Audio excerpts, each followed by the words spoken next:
Hello dear students, வணக்கம். It's me your GRB sir. Previous வீடியோவில் நம்ம Kirchhoff first rule பற்றி டிஸ்கஸ் பண்ணோம். இந்த வீடியோவில் Kirchhoff second rule பற்றி நம்ம டிஸ்கஸ் பண்ணலாம். இந்த ரூலுக்கு இன்னொரு பேர் இருக்குது, voltage rule or loop rule அப்படின்னு சொல்லுவாங்க. இந்த ஸ்டேட்மெண்ட் வந்து ரொம்ப முக்கியமான ஸ்டேட்மெண்ட் ஸ்டூடெண்ட்ஸ், நீங்கள் க்ளீனாக ஞாபகத்தில் வச்சுக்கணும். ஒன்றுக்கு ரெண்டு தடவை நல்லா படிச்சுக்கிறங்க. It states that in a closed circuit the algebraic sum of the product of the current and resistance of each part of the circuit is equal to the total EMF included in the circuit. இந்த sentence மேக்கிங்கை பார்த்து நீங்கள் மறல வேணாம், ரொம்ப ஈஸியானது. நம்ம explanation பார்க்குறப்ப இது எவ்வளோ எளிமையானது அப்படின்னு உங்களால் உணர முடியும். These rules follows from the law of conservation of energy. The Kirchhoff second rule is one of the evidence for conservation law of energy. அதை புரிஞ்சிக்கிறதுக்கு இந்த ஸ்லைடை வந்து நம்ம டிஸ்கஸ் பண்ணலாம் ஸ்டூடெண்ட்ஸ். இது வந்து நீங்கள் எக்ஸாமில் எழுத வேண்டிய அவசியம் கிடையாது, இந்த ஸ்லைடு மட்டும். It is just given to understand about the conservation of energy. ஒரு எலக்ட்ரிக்கல் சர்க்கியூட்டில் எனர்ஜி எப்படி கான்ஸ்டண்ட்டாக இருக்குது அதை புரிஞ்சிக்கிறதுக்காண்டி சார் இந்த இதை கொடுத்துருக்கேன். ரைட், கவனமாக பாருங்கள். இப்போ இந்த சர்க்கியூட்டில் ஒரு இஎம்எஃப் ஆஃப் த செல் நம்ம என்ன பண்ணியிருக்கோம், கனெக்ட் பண்ணியிருக்கோம். And 3 resistors R connected in series. இப்போ இது வழியாக கரண்ட்டு ஃப்ளோ ஆகணும். இந்த சர்க்கியூட்டில் கரண்ட்டு ஃப்ளோ ஆகணும் அப்படின்னா பாசிட்டிவ் சார்ஜஸ் வந்து என்ன ஆகணும், ஃப்ளோ ஆகணும். ஏன்னா பாசிட்டிவ் சார்ஜோட ஃப்ளோவை தான் நம்ம கரண்ட் ஃப்ளோ அப்படின்னு சொல்லுவோம். So in order to make the flowing of the positive charges we need to increase its potential energy. Positive சார்ஜஸோட பொட்டன்ஷியல் எனர்ஜியை இன்க்ரீஸ் பண்ணால் தான் அது வந்து என்ன ஆகும், ஃப்ளோ ஆகும். அப்போ அந்த வேலையை செய்கிறது யார், நம்ம எக்ஸ்டர்னலாக கனெக்ட் பண்ணியிருக்கக்கூடிய இந்த இஎம்எஃப் ஆஃப் த செல் வந்து என்ன பண்ணிவிடும், அந்த வேலையை வந்து செய்யும். ரைட், ஒவ்வொரு சார்ஜஸும் இந்த ரெசிஸ்டரை கடந்து போகிறப்ப அதோட பொட்டன்ஷியல் எனர்ஜியை என்ன பண்ணும்னா இழக்கும். ஸோ எவ்வளோ பொட்டன்ஷியல் எனர்ஜியை இழக்குதோ அதுதான் அந்த ரெசிஸ்டன்ஸ் அக்ராஸாக இருக்கக்கூடிய வோல்டேஜ் ட்ராப், அந்த ரெசிஸ்டன்ஸுக்கு இடையில் இருக்கக்கூடிய வோல்டேஜ். ரைட் ஸ்டூடெண்ட்ஸ், அப்போ இந்த இஎம்எஃப் ஆஃப் த செல் அந்த சார்ஜஸுக்கு எவ்வளவு எனர்ஜியை ப்ரொவைட் பண்ணிச்சோ அந்த எனர்ஜி எல்லாம் இப்போ என்ன ஆயிடுச்சு, ஒவ்வொரு ரெசிஸ்டருக்கு அக்ராஸாக வந்து ட்ராப் ஆயிடுச்சு, அதாவது இழந்துருச்சு. So the energy supplied by the EMF of the source is equal to the sum of the energy delivered to the all resistor. அப்போ ஒவ்வொரு ரெசிஸ்டருக்கு அக்ராஸாக எவ்வளோ எனர்ஜி டெலிவரி ஆச்சோ அந்த எனர்ஜியெல்லாம் நீங்கள் ஆட் பண்ணிங்கன்னா உங்களுக்கு என்ன கிடச்சிரும், the total energy supplied by the EMF of the cell உங்களுக்கு கிடச்சிரும். ரைட், இப்போ இதே நம்ம இப்படியும் எழுதலாம் ஸ்டூடெண்ட்ஸ். அதாவது இப்போ வி அப்படின்னு சொல்கிறது என்னது, த வோல்டேஜ் ஆஃப் த செல்லோட அந்த வோல்டேஜ். அது எதுக்கு ஈக்குவலாக இருக்கும் அப்படின்னா which will be equal to V1 + V2 + V3. அதாவது ஒவ்வொரு ரெசிஸ்டருக்கும் அக்ராஸாக ட்ராப் ஆன வோல்டேஜுக்கு ஈக்குவலாக இருக்கும். இந்த ஈக்குவேஷன் நீங்கள் லைட்டாக ஆல்டர் பண்ணிங்கன்னு வச்சுக்கிறோமே, V - V1 - V2 - V3 is equal to 0 அப்படின்னு கிடைக்கும். இந்த டைமெல்லாம் நீங்கள் இங்கிட்டு கொண்டு வந்துட்டீங்கன்னா அப்போ இதுலேருந்து உங்களுக்கு என்ன புரிஞ்சிக்க முடியுது, அதாவது வோல்டேஜோட அல்ஜிபிரிக் சம் போட்டோம் அப்படின்னா that value will be equal to 0 in electric circuit. இதைத்தான் வந்து கிர்ச்சாஃபோட செகண்ட் லாவில் சொல்கிறாரு. கிர்ச்சாஃபோட செகண்ட் ரூலை இன்னும் பெட்டராக அண்டர்ஸ்டாண்ட் பண்ணுறதுக்கு ஒரு 4 விஷயத்தை நச்சுன்னு உங்கள் மைண்டில் ஏற்றணும் ஸ்டூடெண்ட்ஸ். அது என்னென்னு சார் சொல்கிறேன், நல்லா கவனமாக கேளுங்க. இப்போ ஒரு சர்க்கியூட்டை நீங்கள் சால்வ் பண்ணுறப்ப நீங்கள் போகக்கூடிய பாதை, அதாவது A to B, அதாவது இந்த ஃபஸ்ட்டு ஃபிகரை பாருங்கள்.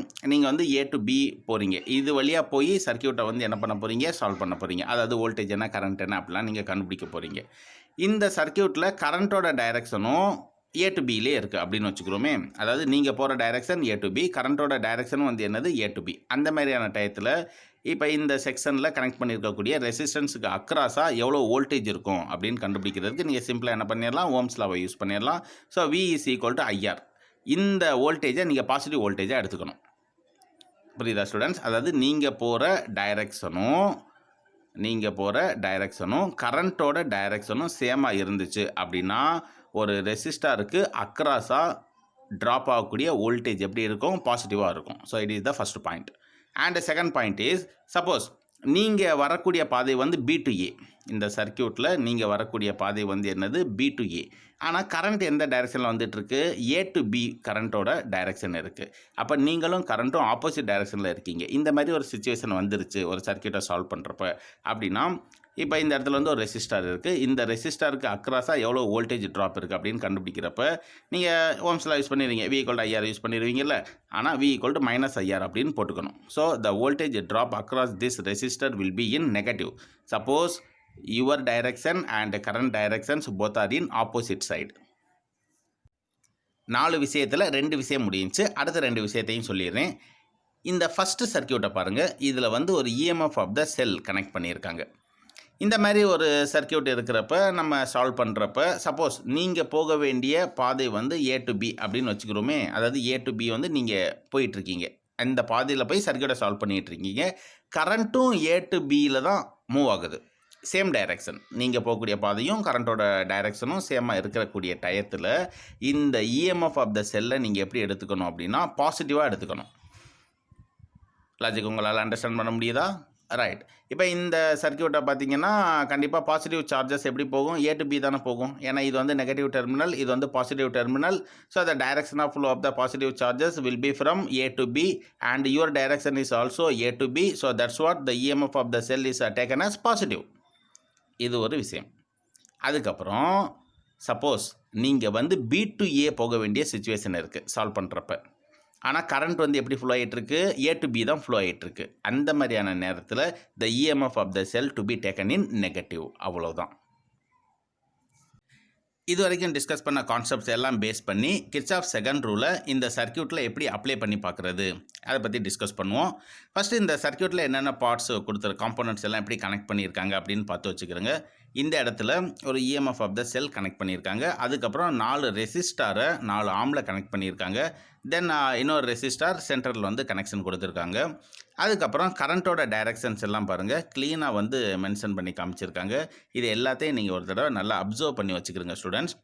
தென் இந்த சர்க்யூட்டில் எத்தனை க்ளோஸ்டு பார்ட் இருக்குது அப்படின்னு அதையும் நோட் பண்ணி வச்சுக்கிறோங்க. இஏபிசிஇ இது வந்து என்னது ஒரு க்ளோஸ்டு லூப்.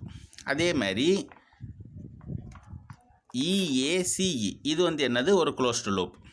சரி, அதே மாதிரி இங்கிட்ட எடுத்துக்கலாம்ல ஏபிசிஏ இதுவும் வந்து என்னது ஒரு closed loop.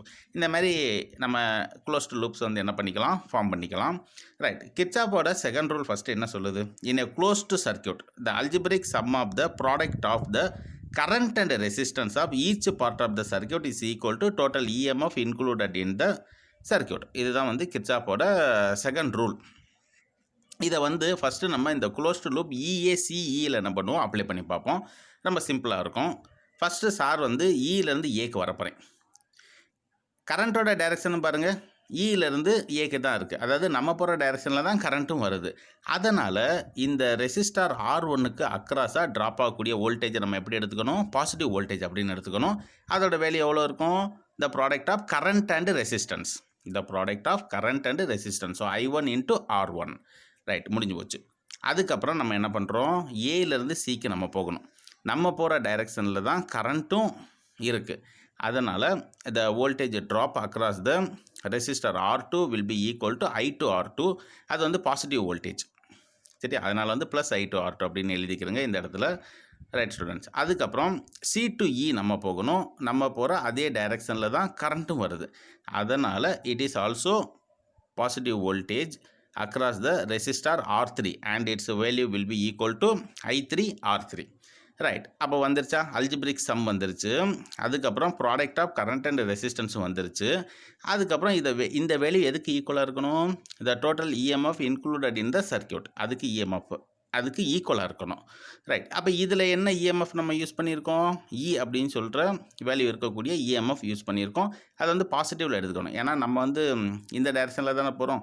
C to E தான் நம்ம போயிட்டுருக்கோம். அதே டைரெக்ஷனில் தான் கரண்ட்டு வந்து ஃப்ளோ ஆகுது. அப்போ ஒரு இந்த பேட்டரிக்குள்ளே கரண்ட் வந்து negative terminal to positive terminal flow ஆகும். அதாவது நம்ம இந்த சர்க்யூட்டில் இந்த லூப்பில் ஃப்ளோ ஆன டைரெக்ஷன் வந்து ஆன்டி கிளாக்வைஸ் டைரெக்ஷன்.